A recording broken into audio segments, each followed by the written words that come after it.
तर मित्रांनो, आता लग्नानंतर होईलच प्रेम या मालिकेच्या येणाऱ्या काही भागांमध्ये आपल्याला जबरदस्त धमाका पाहायला मिळणार. आता हा धमाका काय हे पाहण्यासाठी हा व्हिडिओ शेवटपर्यंत नक्की पहा.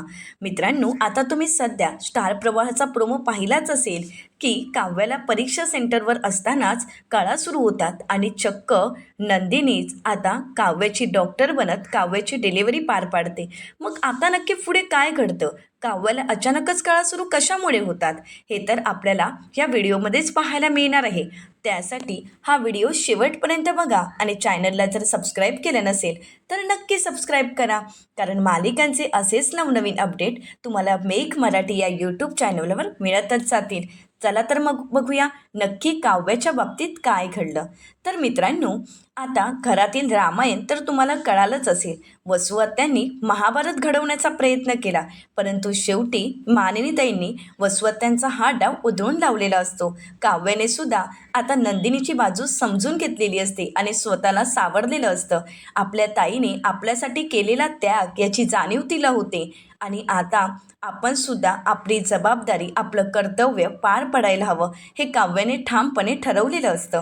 तर आता काव्या रम्याच्या समोर येते आणि म्हणू लागते, मला माहीत आहे हे सगळं तू का केलंयस, कारण तुला वाटत होतं की मी उद्या परीक्षेला जाणार नाही, माझी परीक्षा नीट होणार नाही. परंतु रम्या, एक गोष्ट कान देऊन नीट ऐक, काहीही झालं तरी उद्या मी परीक्षेला जाणार, माझा पेपर मी व्यवस्थितच लिहिणार आणि यावेळी मी आयएस होऊन दाखवणार कोणत्याही परिस्थितीत. रम्या रागानेच काव्याकडे पाहते, परंतु आता घरातील सर्वजण एकजुटीने रम्याच्या समोर असल्यामुळे रम्याची बोलतीच बंद होते. तर आता पार्थ आणि काव्या त्यांच्या रूममध्ये येतात. काव्या पार्थला म्हणते, पार्थ, मला खरंच उद्याची भीती वाटते. पार्थ म्हणतो, काव्या, तुम्ही काव्या आहात, घाबरू नका, मला माहीत आहे, मला खात्री आहे उद्याचा पेपर तुमचा नीटच होईल, तुमच्या प्रयत्नांना यश नक्की मिळेल. तुमच्या बहिणीने तुमच्यासाठी केलेला त्याग, तिची झालेली ही घुसमट, का तर ती फक्त तुमच्यासाठी होती. आता त्यांचा हा त्याग सारथी लावणं हे फक्त तुमच्या हातात आहे. काव्या म्हणते, हो देशमुख, मला या सगळ्याची जाणीव आहे आणि म्हणूनच मी उद्याचा पेपर अगदी व्यवस्थित लिहिणार आहे. तर आता दुसऱ्या दिवशी काव्या तयार होऊन परीक्षेसाठी निघालेली असते. मानिनीताई नंदिनी तिच्या हातावर दही साखर देतात आणि तिला भरभरून आशीर्वाद देतात. नंदिनी काव्याला म्हणते, काव्या, माझी खात्री आहे यावेळीचा पेपर तुझा अगदी व्यवस्थितच होईल आणि तू यात चांगले मार्क मिळून IAS ऑफिसर होशील. आणि आता तर तुझ्यासोबत तुझं बाळसुद्धा आहे, त्यामुळेच तुझं आता हे बळ दुपटीने वाढलेलं आहे. त्यामुळे आता अगदी सगळं काही व्यवस्थितच होणार आहे, कारण गुरुजी म्हणाले होते, कितीही काही संकट आलं तरीसुद्धा या संकटाचा शेवट हा गोडच होईल.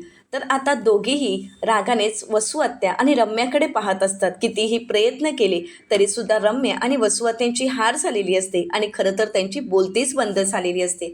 तर आता काव्या आणि पार्थ परीक्षेला निघालेले असतात. तर त्यावेळी काव्या पार्थला म्हणते, थांबा पार्थ. तर त्यावेळी पार्थ विचारतो, काय झालं. तर काव्या नंदिनीचा हात पकडते आणि म्हणू लागते, ताई, अगं तुझी साथ मला माझ्यासोबत कायम हवी आहे, त्यामुळे या परीक्षेला जाताना तू सुद्धा माझ्यासोबत हवी आहेस. नंदिनी म्हणते, अगं काव्या. तर काव्या म्हणते, हो ताई, यावेळी मला तू माझ्यासोबत हवी आहेस, कारण मला आता कोणतंही संकट नको आहे. मला माहीत आहे तू जर माझ्यासोबत असलीस तर माझ्यावर कोणतंच संकट येणार नाही. तर नंदिनी म्हणते, काही हरकत नाही, मी तुझ्यासोबत येईन. मानिनीताई म्हणतात, नंदिनी जा तिच्यासोबत, तू तिच्यासोबत असलीस तर तिला खंबीर आधार मिळेल. आणि म्हणूनच नंदिनी आता काव्यासोबत तिच्या परीक्षा सेंटरला यायला निघालेली असते. आता परीक्षा सेंटरला येताच काव्या परीक्षेला जाते. पार्थ आणि नंदिनी बाहेर उभे असतात. काव्याची परीक्षा सुरू असते. सगळे विचार बाजूला ठेवून काव्याने आपल्या परीक्षेवर फोकस केलेला असतो. ती छान पद्धतीने पेपर सोडवत असते, पण हळूहळू तिला त्रास जाणवू लागतो. परंतु तरीसुद्धा काव्या तिचा फोकस कायम तसाच ठेवते आणि म्हणू लागते, काहीही झालं तरी मला माझा पेपर पूर्ण करायचा आहे. आणि याच इच्छाशक्तीने काव्या तिचा पेपर पूर्ण करत असते आणि हळूहळू तिचा पेपरही पूर्ण होतं. परंतु ज्यावेळी ती परीक्षा हॉलमधून बाहेर येत असते त्यावेळी तिचा त्रास अजून वाढू लागतो. तिला कळा येऊ लागतात. काव्याला कळत नसतं की आपल्याला काय होतंय, परंतु सेंटरमधून बाहेर येत असताना तिचा त्रास इतका वाढतो की ती ज्यावेळी बाहेर येते त्यावेळी भरपूर पाऊसही असतो. आता काव्या स्वतःला सावरत चालत असते, परंतु खाली लादीवर पाणी पडलेलं असतं आणि त्यावरून काव्याचा पाय घसरतो आणि त्यावेळी ती मोठ्यानेच आई ग असं ओरडते. त्यावेळी नंदिनी आणि पार्थ काव्याला सावरतात. त्यांच्या लक्षात येतं की काव्याला काहीतरी त्रास होतोय. पार्थ नंदिनीला विचारतो, नंदिनी काव्या ठीक आहे ना? तर काव्या म्हणते, देशमुख मी ठीक आहे, नका एवढी माझी काळजी करू, आपण घरी जाऊयात. आता काव्याला ते सावरतात आणि उठवतात, परंतु काव्याला उठणंही शक्य होत नसतं. तिच्या कळा अजून वाढलेल्या असतात. आता काय करावं कोणाला काहीच कळत नसतं. काव्याच्या काही मैत्रिणी असतात ज्या काव्याला सावरण्याचा प्रयत्न करतात. आता एक्झाम सेंटरवर असणाऱ्या शिक्षकांच्या मदतीने काव्याला एका रूममध्ये घेऊन जातात, परंतु काही मुलं असतात यांना या गोष्टीचं गांभीर्यच नसतं आणि शेवटी या संधीचा फायदा घेत या गोष्टीचा फक्त आणि फक्त ड्रामा क्रिएट करण्याच्या निमित्ताने काही जण व्हिडिओ बनवत असतात. पार्थ त्यांच्यावर चिडतो आणि म्हणतो, परिस्थिती काय आहे आणि तुम्ही व्हिडिओ बनवताय, फोटो काढताय? तर काही जण काव्यासोबत असतात. सर्वच जण काव्याला सावरत असतात. तर त्यावेळी पार्थ आता हॉस्पिटलला फोन करतो, परंतु भर पावसात ॲम्ब्युलन्स रस्त्यात अडकलेली असते आणि त्या सेंटरपर्यंत ॲम्ब्युलन्स येणंही शक्य नसतं. सेंटरसुद्धा इतकं आतमध्ये असतं की आजूबाजूला हॉस्पिटलही नसतं. तर त्यामुळे काय करावं कोणाला काहीच कळत नसतं. काव्याच्या तर कळा वाढू लागलेल्या असतात. नंदिनी म्हणते, थांबा, सगळ्यांनी छत्र्या उघडा, आता काव्याची डिलिव्हरी तिची बहीण नंदिनी करणार आहे. असं म्हणत नंदिनी काव्याला जवळ घेते आणि म्हणू लागते, काव्या घाबरू नकोस, तुझी ही ताई तुझ्या बाळाला आणि तुला काहीही होऊ देणार नाही. असं म्हणत आता ठामपणे निर्णय घेत नंदिनीनेच अगदी धीर दाखवत काव्याची डॉक्टर बनत तिची डिलिव्हरी केलेली असते आणि त्यावेळी काव्याने तिच्या गोंडस बेबूला जन्म दिलेला असतं. काव्याला छान गोंडस असा मुलगा झालेला असतो. नंदिनी काव्याला म्हणते, काव्या तुला मुलगा झाला आहे. आता यातही तुमच्या लक्षात आलं का, गुरुजींचं भविष्य खरं ठरतं. गुरुजी म्हणालेले असतात नंदिनीच्या हातात बाळ असणार. तर हो, काव्याची डिलिव्हरी नंदिनीने केलेली असते आणि नंदिनीच्या हातातच काव्याचं बाळ असतं आणि गुरुजींचं भाकीत इथेही खरं ठरतं.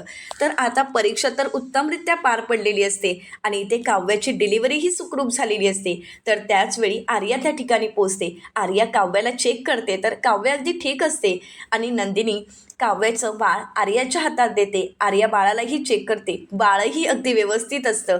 पार्थ विचारतो, आर्या बाळ ठीक आहे ना आणि माझ्या काव्या कशा आहेत? आर्या म्हणते, पार्थ जिजू अजिबात काळजी करू नका, कारण बाळ आणि काव्या अगदी ठीक आहेत, त्यामुळे आपण त्यांना घरी घेऊन जाऊ शकतो. तर आता पार्थ खुश होतो आणि बाळाला आणि काव्याला घेऊन घरी यायला निघालेला असतो. काव्याच्या हातात तिचं गोंडस बाळ आणि पार्थच्या चेहऱ्यावर भरपूर असा आनंद.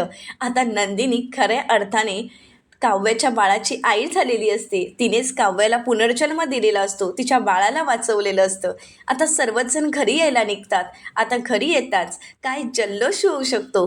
काव्याच्या बाळाचं कशा प्रकारे स्वागत होईल, देशमुखांच्या घरात आलेली ही गोड बातमी. तर आता काव्याच्या परीक्षेचा निकाल काय असेल, अशा असंख्य प्रश्नांची उत्तरं आपल्याला लवकरच पाहायला मिळतील. तर अशाच मालिकांचे नवनवीन अपडेट पाहण्यासाठी चॅनलला नक्कीच सबस्क्राईब करा आणि हो, व्हिडिओ आवडला असेल तर व्हिडिओला लाईकही करा. तुम्हा सगळ्यांचे अगदी मनपूर्वक धन्यवाद.